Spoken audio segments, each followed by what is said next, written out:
nanti bisa dilihat dari situ. Jadi kesempatan kita sudah. Nah, tujuan pelatihannya Bapak Ibu, ya yang pertama nanti diharapkan Bapak Ibu bisa mendeskripsikan konsep inquiry kolaboratif pendampingan pembelajaran mendalam. Kemudian mengimplementasikan inquiry kolaboratif ini ya dalam pendampingan pembelajaran mendalam pada kelompok kerja satuan pendidikan, namanya baru ya, kelompok kerja satuan pendidikan. Ya ada MK, KS, K3S, MDMB, KKG, yang istilahnya kelompok kerja satuan pendidikan. Kalau dulu kita ada komunitas belajar kombel ya, istilah kelompok kerja satuan pendidikan. Mengembangkan budaya inquiry kolaboratif pendampingan pembelajaran mendalam pada kelompok kerja pendampingan satuan pendidikan. Itu tujuan kita Bapak Ibu. Nah, ruang lingkup materinya nanti ini ya, di inquiry kolaboratif pembelajaran mendalam, kemudian inquiry kolaboratif pendampingan pembelajaran mendalam pada kelompok kerja satuan pendidikan, dan budaya inquiry kolaboratif pendampingan pembelajaran mendalam pada kelompok kerja pendamping satuan pendidikan. Jadi kalau kelompok kerja pendamping satuan pendidikan ya MKPS ya. KPS, bisa ada kalau SMP, SMP namanya KPS gitu ya. Tapi istilahnya baru nih kelompok kerja pendamping satuan pendidikan. Nah, berarti kembali lagi ke pengawas. Oke, kelompok kita sudah Bapak Ibu. Nah, kita ada 3 KP di sini. Ada 3 KP ya. Ada 3 kegiatan pelatihan. Nah, KP1 itu inquiry kolaboratif pendampingan pembelajaran mendalam ya, di KP1 matanya ini Bapak Ibu. Nah, Bapak Ibu di awal ya, di redaksi awal ini Bapak Ibu nanti diminta untuk mendeskripsikan atau menarasikan pengalaman Bapak Ibu saat mendampingi kepala sekolah dan guru dalam implementasi pembelajaran mendalam di kelompok kerja satuan pendidikan. Nah, ini harusnya tulis di post-it Bapak Ibu, ada post-itnya sudah hilang. Atau masih ada. Kalau kita langsung ini aja supaya cepat Bapak Ibu. Kita langsung brainstorming, cerita aja. Silakan Bapak Ibu, siapa yang ingin bercerita? Ya, pengalaman Bapak Ibu ketika mendampingi kepala sekolah, mendampingi guru dalam implementasi pembelajaran mendalam di kelompok kerja. Ini kan baru proses, tapi kan kemarin kami sudah ada isu-isu, sudah ada wacana-wacana. Oh, kita akan pembelajaran mendalam. Mungkin Bapak Ibu sudah mempelajari, gitu ya. Nah, kemudian dalam mendampingi kemarin kita nyusun kurikulum satuan pendidikan nih. Nah, Bapak Ibu bisa cerita nih bagaimana pendampingan Bapak Ibu yang sudah Bapak Ibu lakukan. Oke, silakan Mbak. Cerita dulu. Ya, betul.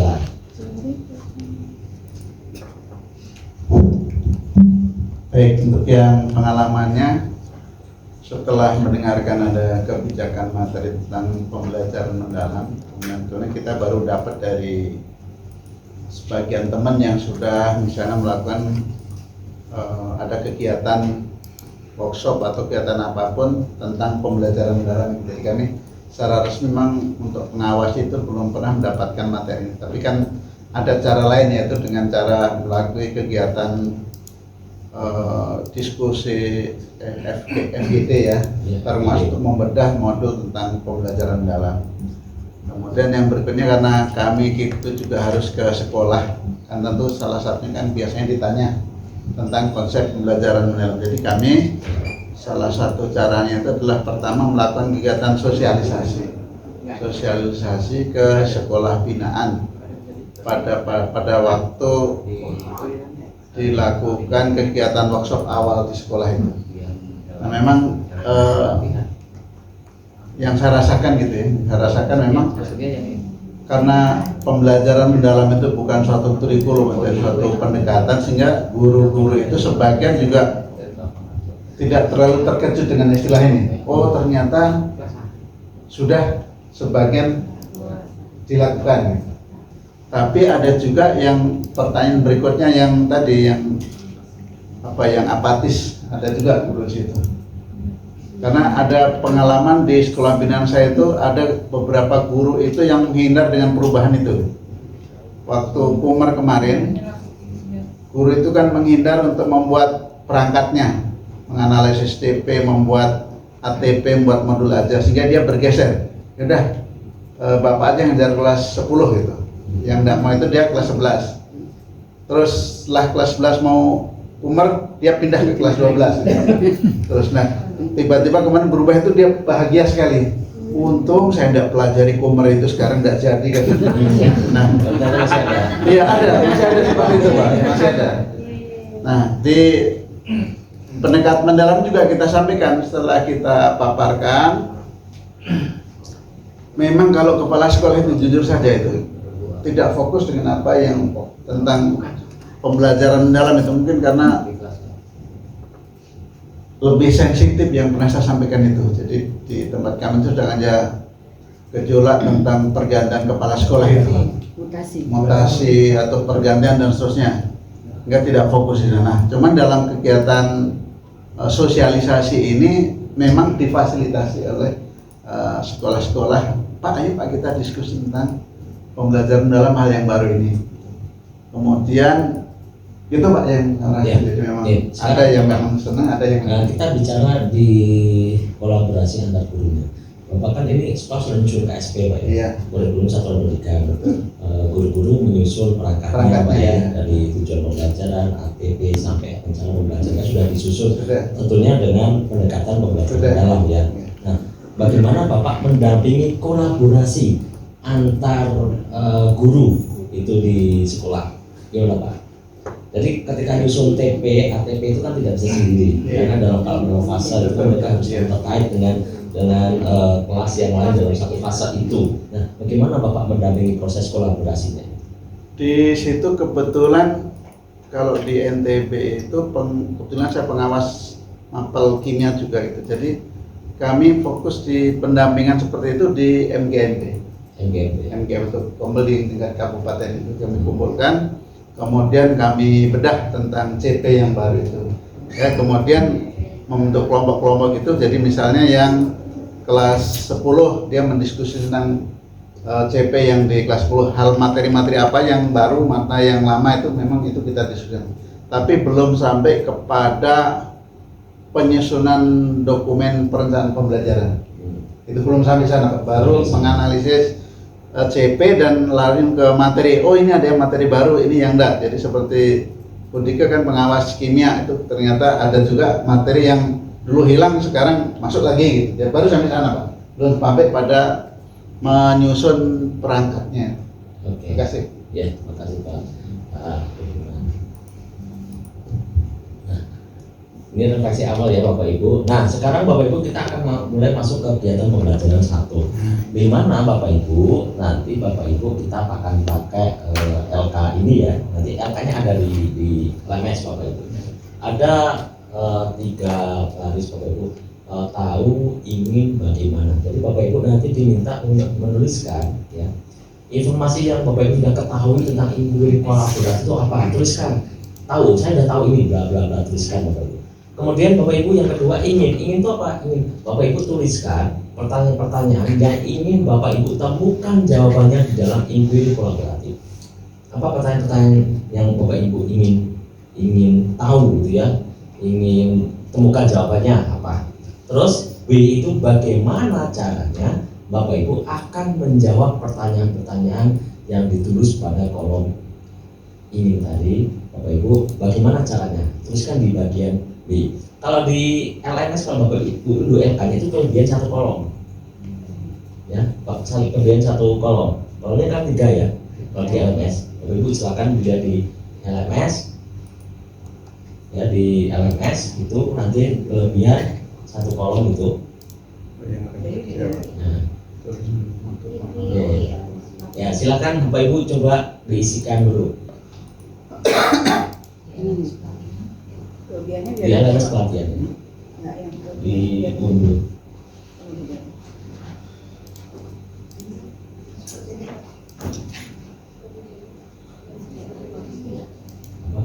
Setelah itu mengunduh untuk formatnya, untuk formatnya. Menurut di barcode ya Pak? Barcode itu mobil atau di LMS ada ya? Oh iya iya. Ya. Kacamata yang lain nggak ketinggalan? Kacamata yang lain nggak ketinggalan?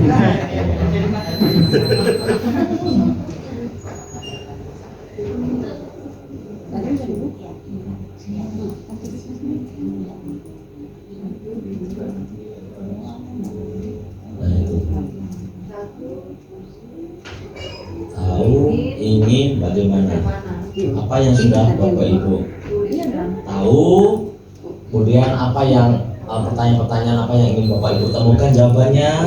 Kemudian bagaimana caranya Bapak Ibu menjawab pertanyaan-pertanyaan? Ini yang kalau satunya Itu kelebihan lagi, kelebihan. Itu karena angka, harusnya angka ya. 1. Nah, tapi itu kan nggak ada angka. yang format. di LS.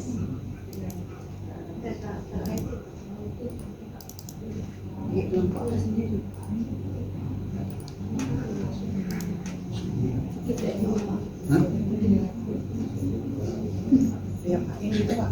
Rupanya ini kami masih belum jelas Pak. Iya. Untuk yang dimaksud di LK ini. Misalnya tahu itu tuliskan berarti misalnya inquiry Apa yang Bapak Ibu tahu tentang inquiry kolaboratif? Tuliskan. Kolom sebelahnya Pak. Sebelahnya. Makanya itu kelebihan satu kolom dengan Bu. Bagian satu. Harusnya itu kan ada nomor, informasi, Iya. tuliskan. Itu kan nggak ada nomornya kan? Tidak ada nomornya. Iya. Pembinaan sekolahnya itu tidak ada pengawas yang terdaftar di Simtenik, sehingga tiba-tiba muncul nama saya di situ. Nah, itu suatu keberuntungan. Saya jadi pengawas pembinaannya karena dia dapat program SMK unggulan, perusahaan unggulan. Nah, singkat cerita itu backward design-nya di situ. Ternyata karena ini kan tahu Pak ya, tahu ini saya sudah tahu itu, lalu saya bandingkan dengan kita baca singkat kemarin. Yang paling melekat di saya ini adalah Pak, bahwa ketika kita mengawali, ini sudah saya tekankan juga ke anak-anak, ke guru-guru, maaf bukan ke anak-anak, guru-guru. Awali selalu dengan asesmen dulu, awali selalu dengan pretest dulu, apapun itu ketika mengawali tema atau elemen baru. Nah sehingga yang saya tahu ini Pak, di inquiry kolaboratif ini itu adalah proses pembelajaran itu dimulai dengan assessment, kemudian dari assessment itu kita akan olah hasilnya, baru kita buat perencanaan dari hasil assessment dari murid-murid kita. Nah hasilnya itu tentu sebelum murid-murid kita itu pembelajarannya klasikal, di perencanaannya itu nanti, nah saya langsung masuk ke perencanaan. Sebelum pembelajaran klasikal, maka harus ada dulu penyampaian informasi, menyamakan persepsi agar anak-anak yang lain yang boleh dikatakan hasilnya low, kemudian sedang, kemudian tinggi itu, terutama yang dua ini Pak, yang nasibnya tidak seberuntung dengan yang paling tinggi. Nah itu harus ada guru itu memberikan perlakuan dulu, setelah itu baru direncanakan klasikal, baru implementasi, baru evaluasi, refleksi, dan diukur perubahannya nanti seperti ini. Ini yang berat Pak, yang harus dilaksanakan. Nah, mungkin itu nomor 1 saja kan? Iya, nomor 1 dulu. Terima kasih. Oke, terima kasih Pak Wayan. Siapa lagi tadi? Oh, Bu Diana, terus Bu Tika. Kalau dari saya, inquiry kolaboratif itu adalah merupakan suatu pendekatan. Jadi di situ tentang memecahkan suatu masalah yang sedang dihadapi. Biasanya ini tentang KBM apa gitu ya. Jadi kalau inginnya yang terkadang saya kurang paham gitu, bagaimana cara merancangnya dan menerapkannya dalam pembelajaran untuk guru-guru gitu. Terus bagaimana proses lengkapnya, mulai dari perencanaan, mencari data-datanya, menganalisis data, dan membuat laporannya lengkap. Serta ini satu, bagaimana cara menerapkan dan pengaturan waktunya saat pembelajaran. Mencari alasan kenapa sih harus pakai inquiry, karena banyak juga pendekatan-pendekatan yang lainnya. Jadi guru terkadang kalau untuk pendekatan ini asal caplok gitu, yang mana dibuat kawannya itu gitu, tanpa memahami dirinya itu dan atau tujuan pembelajaran itu mau apa gitu. Nah ini terkadang kesulitan ya. Baru bagaimana Kalau dari saya, ini akan terus berupaya mencari informasi-informasi terkini tentang pendekatan inquiry, kolaboratif, dan pendekatan yang lain dari sumber-sumber yang terupdate itu tentunya ya. Baru satu lagi berupaya untuk ikut terlibat di dalamnya. Biasanya kalau kita ikut terlibat di dalamnya pasti akan lebih memahaminya dan pasti selalu mencari informasi untuk bisa menjawabnya. Makasih Pak. Terima kasih Bu Diana. Bu Dika. Terima kasih Bapak, sederhana. Terima kasih. Pertama bahwa yang saya baca, yang pernah saya dengar tentang siklus inquiry kolaboratif dimulai dari assess, kemudian design, yang ketiga implement, dan yang keempat ada measure, reflect, and change gitu ya. Nah, ketika mengidentifikasi atau assess itu kan kalau misalnya diberlakukan untuk pengawas itu bisa melalui observasi atau wawancara kepada guru ketika melaksanakan pembelajaran. Kemudian ketika membuat desain itu pengawas bersama dengan guru-guru yang ketika itu diobservasi dan teman-teman guru yang lain kemudian berdiskusi bersama-sama, kemudian membuat perencanaan yang lebih baik untuk berikutnya. Nah, kebersamaan itu mungkin dalam bahasa Jawa handarbeni dan memiliki rasa tanggung jawab gitu, rasa tanggung jawab untuk memperbaiki dirinya dari pembelajaran yang sebelumnya ke pembelajaran berikutnya, dan setelah itu kan diimplementasikan perencanaan tersebut di dalam pembelajaran dan diamati oleh teman-teman yang lain.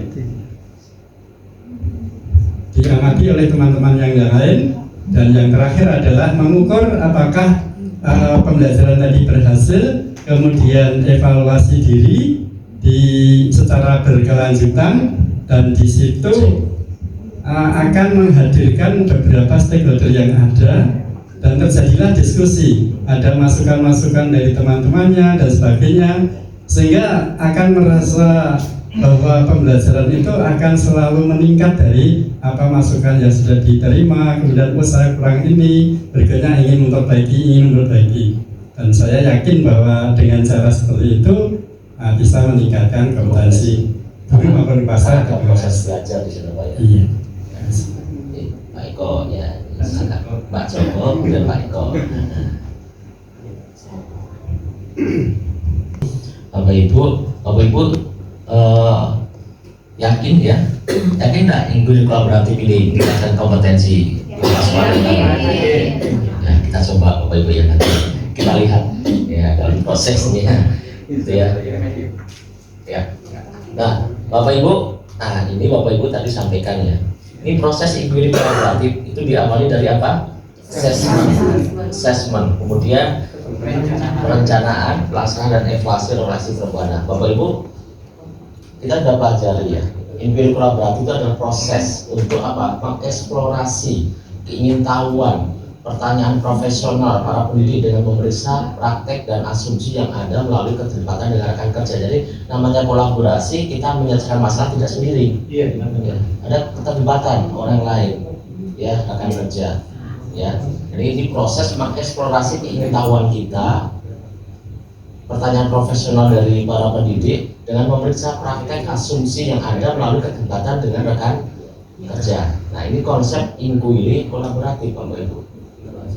Jadi inquiry kolaboratif ini tidak hanya berfungsi sebagai metode pemecahan masalah dan penyempurnaan praktik individu saja, tetapi juga sebagai pendekatan yang sistematis, ya, memanfaatkan bukti hasil belajar murid untuk membangun tim di sekolah yang kolaboratif, serta menciptakan pengetahuan profesional bersama yang dapat diterapkan. Nah, fokus utamanya Bapak Ibu inquiry kolaboratif adalah murid dan hasil belajarnya. Jadi fokus utamanya adalah tetap kembali ke murid dan hasil belajarnya.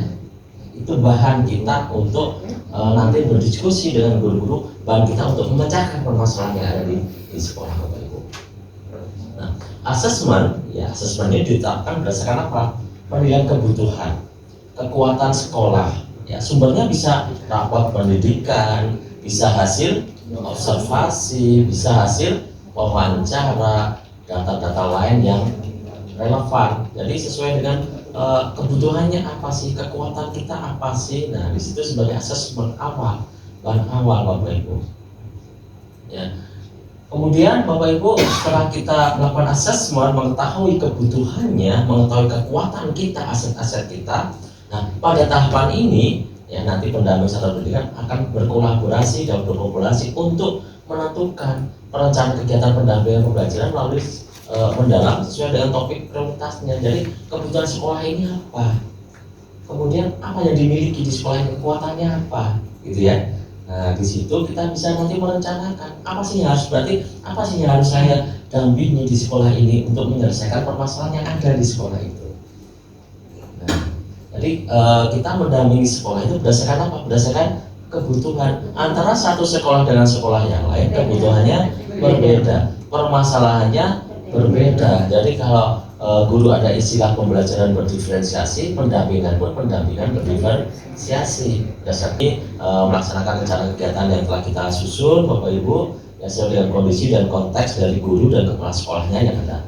Ya. Nah, setelah itu kita evaluasi, selalu kita evaluasi hasil implementasi menjadi bahan refleksi bersama. Ya. Apa yang sudah berjalan dengan efektif, apa yang belum berjalan dengan efektif, gitu ya. Perubahan apa yang diperoleh saat mendampingi kepala sekolah dan guru. Ini bagian evaluasi, refleksi dan perubahan. Ya. Nah, assess, ya. Apa tujuannya dari assess? Ya. Tujuannya adalah mengidentifikasi kebutuhan, tantangan, peluang dalam implementasi pembelajaran mendalam di sekolah. Ya. Jadi kalau identifikasi ya, apa yang jadi kebutuhan, tantangannya, peluangnya, ya, berdasarkan apa pendidikan, hasil wawancara, ya, observasi, kemudian dicarikan solusinya bersama-sama secara kelompok yang memiliki kesamaan topik masalah. Kemudian beberapa cara yang digunakan kalian bisa nih, ada sitawa pendidikan, ada diskusi, ada observasi, umpan balik dari guru, berdialog dengan kepala sekolah, ya, tentang kepemimpinan dan kesadaran refleksinya, wawancara dengan guru, murid, orang tua untuk memahami kebutuhan mereka. Ya, jika terdapat nanti banyak kebutuhan atau masalah, ya, yang didapat dari analisis kebutuhan tadi Bapak Ibu, maka lakukan prioritasi berdasarkan kebutuhan yang dampaknya lebih besar terhadap peserta didik. Nah, dalam melakukan prioritas gitu ya, dulu ada teknik namanya USB. Pernah ketika mendapat materi tentang penjaminan mutu pendidikan itu juga sama ya, dianalisis, kemudian kita nanti akan membuat prioritas. Ada tes namanya USG. USG itu apa? Punya otak geografi. Nah, itu di situ aja. Otak geografi kan pelajaran pembelajaran mendalam. Nah, berdasarkan kebutuhan tadi, berdasarkan permasalahan yang ada di sekolah tadi ya, kita temukan ya pada saat assess, kita menemukan. Nah, kita perlu menyusun nih rancangan program seperti kemarin Bapak Ibu sudah menyusun ya. Ini ada kasusnya seperti ini, bla bla bla, kondisinya kepala sekolah seperti ini, kondisinya gurunya seperti ini, ya. Nah, kemudian kita susun ya rancangan pendampingannya seperti apa berdasarkan data itu. Nah, nanti ada beberapa hal yang perlu didiskusikan, apa isu yang lebih spesifik berdasarkan hasil analisis kebutuhannya, apa yang lebih spesifik. Kemudian tujuannya harus smart, ya, spesifik, measurable, achievable, realistic, timely, time bound, gitu ya. Kemudian lakukan diskusi tentang strategi metode pendampingan yang akan digunakan. Kalau kita diskusi kira-kira kalau kita pakai ini metodenya tepat nggak, ini kita tepat nggak, gitu. Ya, itu di tahapan perencanaan. Nah, setelah kita rencanakan, kita laksanakan proses pendampingannya. Ya, jadi menerapkan strategi yang telah dirancang tadi dalam praktek nyata di sekolah. Nah, dalam proses ini pendamping akan melakukan pendampingan yang memberdayakan guru, kepala sekolah, optimalisasi kegiatan KKG, MGMP, gitu ya, memberikan bantuan yang diperlukan, mendorong pihak yang terlibat untuk mendokumentasikan kegiatan, ya, dokumentasi dalam berbentuk praktik yang berhasil maupun yang belum berhasil ya. Nah, pada tahap ini pendamping akan melakukan pemantauan, akan pantau tahapan pelaksanaan. Setelah itu di tahapan akhir yaitu kita akan melakukan evaluasi, ya, refleksi, dan juga nanti akan ada perubahannya di dalamnya seperti apa. Kita evaluasi untuk menentukan apakah tujuan yang telah ditetapkan telah tercapai atau tidak. Ya, kita dampingi sekolah untuk mengajak pihak terkait untuk refleksi praktek yang sudah dilakukan, mengajak untuk berbagi pengalaman atau insight dari implementasi kegiatan itu apa, ya. Nah, kalau berdasarkan hasil evaluasi dan refleksi terhadap permasalahan yang perlu ditindaklanjuti, kemudian kita lakukan diskusi untuk mengubah strategi atau metode. Kemudian kita pendampingan juga membagi strategi yang berhasil kepada, jadi kita ada berbagi yang sudah berhasil kita bagikan di kegiatan MKPS atau KKPS, kita saling berbagi. Nah, ini proses inquiry kolaboratif, proses inquiry kolaboratif yang bisa kita lakukan. Artinya kita tidak sendiri untuk menyelesaikan masalah, kita tidak sendiri untuk mencari solusi, tapi kita butuh kolaborasi dengan berbagai pihak, ya, dengan berbagai pihak. Nah, proses ini yang harus kita lakukan Bapak Ibu dalam proses pendampingan, ya, dalam proses pendampingan. Jadi kalau kita ke sekolah gitu ya, sekolah punya masalah tidak kita selesaikan sendiri, ya kita harus berkolaborasi dengan pihak-pihak yang ada di sekolah itu untuk proses penyelesaiannya. Atau sekolah punya masalah, guru-guru punya permasalahan, nah itu mereka bisa selesaikan berkolaborasi dengan yang lain. Karena ya kita dengan berkolaborasi kita akan mendapatkan banyak ide untuk menyelesaikan permasalahan. Ya. Setelah Bapak Ibu tadi memahami tentang inquiry kolaboratif ini ya, refleksi akhirnya seberapa efektifkah inquiry kolaboratif dalam meningkatkan kualitas kepemimpinan kepala sekolah dan pembelajaran dalam guru, dan apa sih indikator keberhasilannya Bapak Ibu? Kira-kira seberapa efektif Bapak Ibu inquiry kolaboratif yang meningkatkan kualitas kepemimpinan kepala sekolah dan pembelajaran dalam guru, dan apa indikator keberhasilan? Apa indikator keberhasilan dari inquiry kolaboratif ini Bapak Ibu? Adanya perubahan. Bapak, apa? Silakan Pak. Terima kasih Pak. Saya sekalian sebenarnya saya ngeblank Pak dengan inquiry kolaboratif ini, mungkin karena terlalu lama meninggalkan fungsional. Cuman begini, pada saat 2009 pada saat saya kepala sekolah, apakah ini termasuk inquiry kolaboratif? Jadi ada masalah begini, ada anak yang di mata pelajaran tertentu itu membutuhkan pemahaman tentang persamaan linier di matematika. Nah, ternyata itu dibutuhkan di fisika, ekonomi, kimia. Yang di pelajaran itu, di kelas itu harusnya sudah diberikan, tapi di matematika itu ada di kelas lanjut.